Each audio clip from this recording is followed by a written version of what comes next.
আসসালামু আলাইকুম দর্শক, সবাইকে স্বাগতম।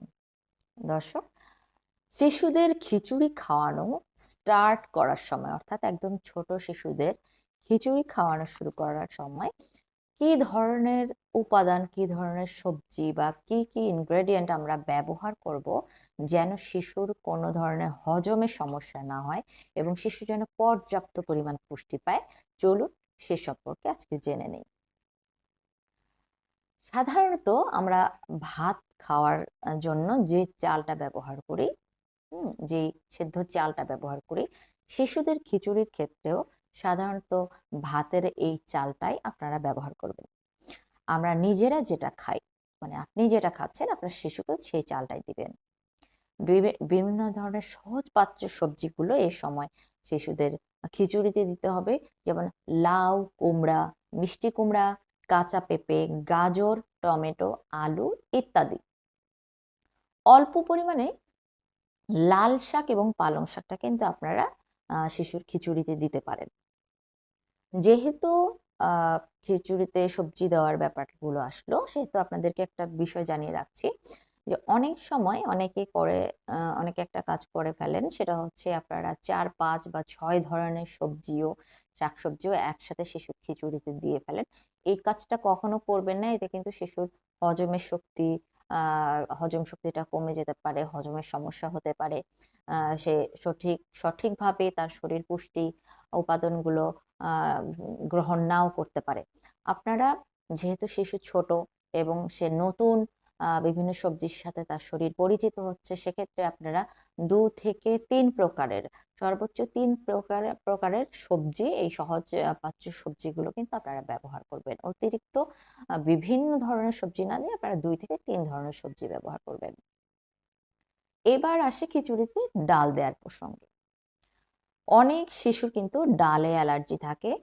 আহ, অনেক শিশুর ক্ষেত্রে দেখা যাচ্ছে যে ডাল খেলে বা খিচুড়িতে ডাল দিলে তাদের পেটে গ্যাসের সমস্যাটা হচ্ছে। তাই এক্ষেত্রে যে শিশুকে খাবার খাওয়ানোর দায়িত্বে যে থাকবেন, অথবা শিশুর যে মা, তিনি অবশ্যই আপনাকে খেয়াল রাখতে হবে যে ডাল দিলে আপনার শিশুর অ্যালার্জি হচ্ছে কিনা। যদি অ্যালার্জি হয়ে থাকে তাহলে সেক্ষেত্রে ডালটা আপনি অফ করে দেবেন বা কমিয়ে দেবেন।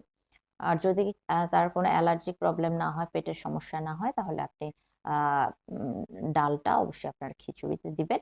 এতে করে তার আমিষের ঘাটতি অনেকটাই পূরণ হয়ে যাবে। অনেকে দেখা যাচ্ছে যে 2-3 ধরনের ডাল মিক্স করে এক ধরনের মিক্সড ডাল শিশুদের খিচুড়িতে দেন। এটা আসলে না করাই ভালো। এবং বিশেষ করে একেবারেই ছোট শিশু যাদের ক্ষেত্রে আপনারা মাত্র শুরু করছেন খিচুড়ি খাওয়ানো, তাদের অবশ্যই যে কোনো এক প্রকারের ডাল আপনারা তাদের খিচুড়িতে ব্যবহার করবেন। যদি আপনারা অন্য ধরনের ডাল ব্যবহার করতে পারেন, সেক্ষেত্রে আপনারা এক এক দিন ভাগ করে এক এক ধরনের ডাল দিতে পারেন। যে আপনি 3 দিন এক ধরনের ডাল দিলেন, আর অন্য 4 দিন বা অন্য 3 দিন আপনারা অন্য আরেক ধরনের ডাল দিতে পারেন। তো যাই হোক, এরপর বলবো মাছের কথা। শিশুকে খিচুড়ির সাথে আপনারা অবশ্যই চেষ্টা করবেন মাছ দিতে, মাছ খাওয়াতে চেষ্টা করবেন, কারণ মাছ খুবই সহজ পাচ্য এবং শিশুর আমিষের চাহিদাটা কিন্তু পূরণ করবে মাছ। বিভিন্ন ধরনের তৈলাক্ত বড় মাছ শিশুদের জন্য খুব ভালো। বিশেষ করে বিভিন্ন ধরনের সামুদ্রিক মাছ থেকে কিন্তু তারা আমিষের পাশাপাশি নানান ধরনের পুষ্টিগুণ পেয়ে থাকবে, যেমন সার্ডিন, স্যামন, ম্যাকরেল ফিশ ইত্যাদি। মাংসের ক্ষেত্রে বলবো, যারা একটু বড় শিশু তাদেরকে আপনারা মাংস দিতে পারেন। তবে যারা একেবারে ছোট শিশু, যাদের ক্ষেত্রে মাত্র আপনারা শুরু করলেন খিচুড়ি খাওয়ানো এবং অনেক ছোট, তাদের জন্য কিন্তু মাংসটা সহজে হজম হয় না। হ্যাঁ, মাংসটা যেহেতু সহজে হজম হয় না, সেহেতু আপনারা মাংসটা অ্যাভয়েড করবেন। মাংসের পরিবর্তে আপনারা মাছ এবং ডাল, শিমের বিচি, এগুলো দিয়ে আপনারা তার আমিষের ঘাটতিটা পূরণ করবেন।